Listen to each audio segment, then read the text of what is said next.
یہ قضائے عمری کے بارے میں علی حیدر چیمہ صاحب بہاڑی سے ہیں، انہوں نے سوال کیا ہے کہ قضائے عمری ادا کرنے کا بہترین طریقہ کیا ہے۔ قضائے عمری کا مطلب یہ ہوتا ہے کہ جس بندے کو یاد ہی نہیں میری کتنی نمازیں قضا ہوئی ہیں۔ مثال کے طور پر 25 سال کی عمر کے اندر بندے کو توبہ نصیب ہوئی کہ بھئی میں نماز پابندی سے پڑھوں گا، اب اس کو پتہ نہیں کہ میری کتنی نمازیں قضا ہوئی ہیں۔ شریعت مطہرہ کے اندر 15 سال کا بچہ بالغ و شمار ہوتا ہے۔ 15 سال کے بعد جو 10 سال کی نمازیں ہیں یہ قضائے عمری ہیں۔ قضائے عمری کا بہترین طریقہ یہ ہے کہ ہر نماز کے ساتھ ایک نماز پڑھ لی جائے۔ فجر کی نماز ہے، اس کے بعد ایک نماز،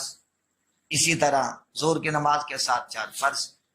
عصر کی نماز کے ساتھ 4 فرض،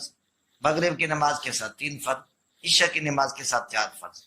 اوقات مکروہ کے اندر منع ہے، یعنی جب سورج پیلا ہو جائے عصر اول وقت کے اندر پڑھی جائے تو کوشش کریں کہ عصر کی نماز کے بعد نوافل منع ہوتے ہیں، اگر پہلے پڑھ لیں تو پھر بھی ٹھیک ہے، اور بعد میں پڑھے سورج پیلا نہ ہو تو اب عصر کی نماز کے بعد بھی ہم قضائے عمری پڑھ سکتے ہیں۔ لیکن سورج پیلا ہو جائے پھر اس صورت کے اندر جائز نہیں۔ فجر کے بعد سورج طلوع ہو رہا ہو یا اسی طریقے سے یعنی کہ سر کے اوپر سورج ہو تو ان وقتوں کے اندر نماز پڑھنا منع ہے۔ لیکن ہر نماز کے ساتھ پڑھنا منع تو نہیں ہے، آسان طریقہ کار ہے۔ لیکن اگر آپ اس کو آسان سمجھتے ہیں کہ فجر کی نماز کے بعد جس وقت آپ اشراق کی نماز پڑھتے ہیں، اشراق کی نماز کھڑے ہو کر پہلے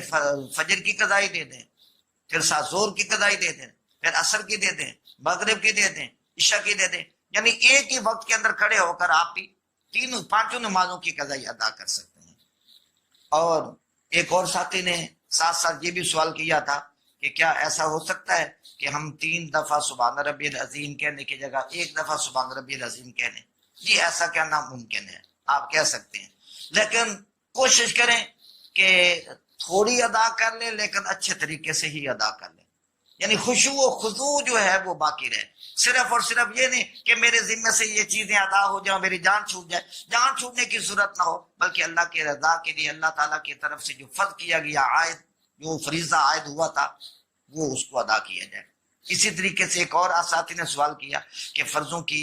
آخری 2 رکعتوں کے اندر سورۃ فاتحہ کو چھوڑ سکتے ہیں؟ یہ آخری رکعتوں کے اندر فاتحہ لازم نہیں ہے، آپ چھوڑ سکتے ہیں، اس میں کوئی مذائقہ نہیں ہے، اور اگر آپ پڑھ لیں گے تو ثواب زیادہ پائیں گے۔ اسی طرح ایک اور ساتھی نے میرے ساتھ سوال کیا تھا، اس نے یہ کہا تھا کہ اتحیات عبد الرسولوں کے بعد درود مختصر پڑھ سکتے ہیں؟ یہ مختصر درود پاک بھی پڑھ سکتے ہیں، یعنی یہ شریعت مطالعہ کے اندر گنجائش ہے کہ تاکہ آدمی اپنے ذمے سے فرض جتنا ہو سکتا ہے ادا ہو سکے۔ یہ تو اس وقت ہے نا جب یاد ہو میری 10 سال کی نمازیں قضا ہیں، اور اگر پتہ ہی نہیں کتنے سالوں کی قضا ہے، کوئی حساب و کتاب ہی نہیں، تو فقہا فرماتے وہ ہر نماز کے ساتھ 1 نماز یا ہر روز 5 نمازوں کی قضائی دے دے، امید ہے اللہ پاک عز و جل کی پاک بارگاہ کے اندر کہ اللہ پاک اس بندے سے درگزر فرمائے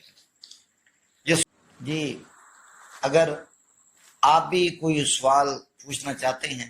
تو یہ سکرین کے اوپر جو نمبر آ رہے ہیں، واٹس ایپ نمبر بھی یہی ہیں، آپ اپنا سوال بھیج سکتے ہیں، انشاءاللہ تعالی قرآن و حدیث کی روشنی کے اندر آپ کے سوالوں کا جواب جلد از جلد دے دیا جائے گا۔